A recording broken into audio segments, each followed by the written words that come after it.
Now, in January 2013, your mother and I were beginning our third year of marriage. I was in the third year of a plan to become me on a full-time basis by weaning myself from formal full-time employment via consulting. You couldn't just walk straight away. You had to ease your way out by consulting. Now, I crafted this approach at the end of my journey through the charter school world. I shared all the ideas I had about this with your mother during our courtship. Now, the beginning of our marriage coincided with my charter school exit and entry into developing this plan, going after it full tilt. Charter schools taught me a lot about myself and about people.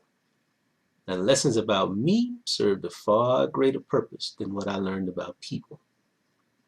I was a consultant, a founding faculty member, the athletic director, dean of students, the math department head, an administrator, and a twice elected governing board member at our school. As a former engineer and eternal creative problem solver, I either gravitated to, was relegated to, or was delegated the responsibility to fix it whenever anything was wrong. And there was always something wrong. Now that's how I ended up with all these assignments. Now, one takeaway from the experience was that I had proven my mettle, especially to myself, and I had sharpened my leadership and problem-solving skills. A more subtle takeaway was that I had been set up to fail on numerous occasions, and that left me tired and frustrated. Now, both of these takes had merit, so I had to heed both. My mind, thought process, computer skills, organizational habits, and efficiency were all strengths that made me an asset to everybody, including me, especially me. My discourse skill, passion, and sometimes brutal, graceless honesty, especially when I'm frustrated or angry. These were weaknesses that made me a threat to everybody, including and especially me. Now, the threat that I posed in that environment had a lot of layers,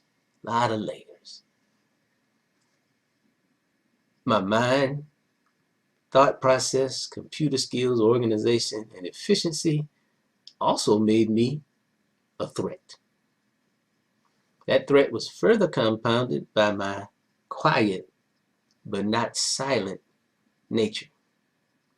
I was probably more intimidating when I said nothing, because people feared what I was thinking than I was when I spoke. My quiet was the calm before the storm, and incited overt and subtle discomfort and unrest. Might have been subtle, but I could see it. I could see it in people's faces. I observed it many times, both during peaceful and tense interactions with colleagues. Some friends, some foes, some both. Now, I saw it enough to conclude that I needed to do some serious self-reflection.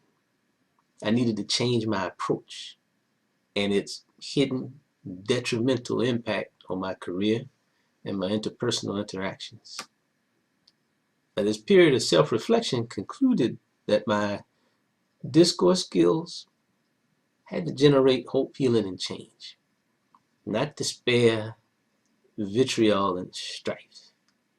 I needed to put myself in situations conducive to my virtues, not my vices. That was important. Second thing was that my mentoring skills could be refined by mentoring more and by being mentored more. Again, in situations that I defined and vetted. My mediation skills in my personal conflicts were a weakness that I needed to convert into a strength simply by resolving that weakness. That's how we get a lot of our strength, addressing weakness.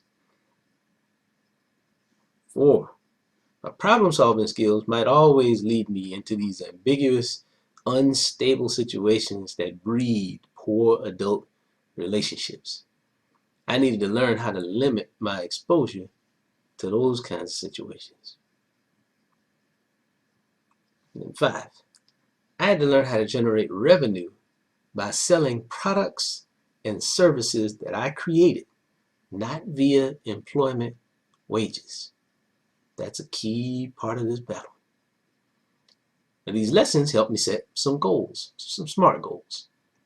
First, I would resolve to write and speak on themes of hope, healing, and change, because out of the abundance of the heart, the mouth speaks. I would design projects that would facilitate mentoring and small group discipleship, because equipping others to equip others helps me learn, and learn in ways that stick. I would become a mediator to learn and practice the art of self-control. The employment world's safest and most lucrative opportunities for me were short-term projects that required strategic solutions. I had to identify sources that helped me discover these opportunities. And then the 5th goal, I would convert my writing, creativity, and problem solving into products and services that I could sell. Now, my mind, thought process, computer skills, organizational habits, and efficiency were my secret weapons that would facilitate, amplify, and accelerate my efforts.